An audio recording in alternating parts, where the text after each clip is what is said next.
Hey, cut it out. You need to grow up. Stop throwing a fit. You're throwing a tantrum. Stop being a little boy. You're whining and crying about something that's ultimately your fault. Yeah. Stop blaming it on other people. It's your fault. Because here's the deal. It's like, well, slavery. The richest black people on God's green earth are African Americans. If slavery never happened, then you would be in a grass hut. Yeah. Right? Well, we need reparations. Your reparations are that you get to live in America. You're welcome.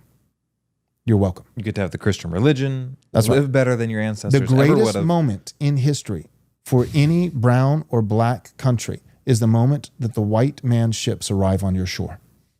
Because he brings the gospel of Jesus Christ. He catechizes you and your children. He brings exports. He brings hospitals, medicine, life expansion increases, GDP and resources increase, medicine increases, and most importantly, you get taught the gospel of Jesus Christ so that you can live longer on earth and then go to heaven instead of hell.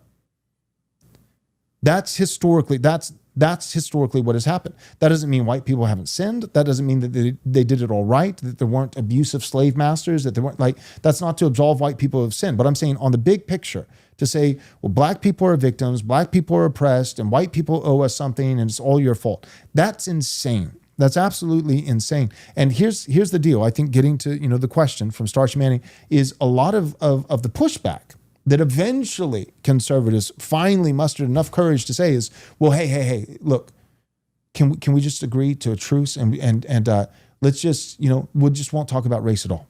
Right. There was mistakes on both sides. There were mistakes on both sides. Mistakes on both sides. No. That's not actually the solution. White people are sinners who need Jesus. Within white European history, there has been sin that has required the blood of Jesus.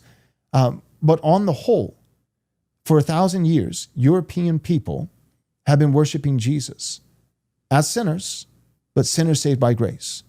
And on the whole, non-European people, much of the rest of the world, has been worshiping demons. Mm-hmm. European people have been building cathedrals.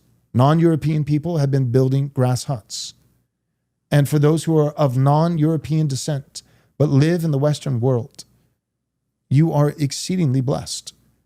And the response shouldn't be, let's push back against wokeness and just say, nobody talk about race. No, the response should be, stop whining.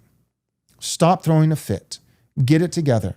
God has blessed you, and he blessed you in large part through white people. So stop doing it. And also, as for you and your house, do your part to change the FBI crime statistics and stop killing people.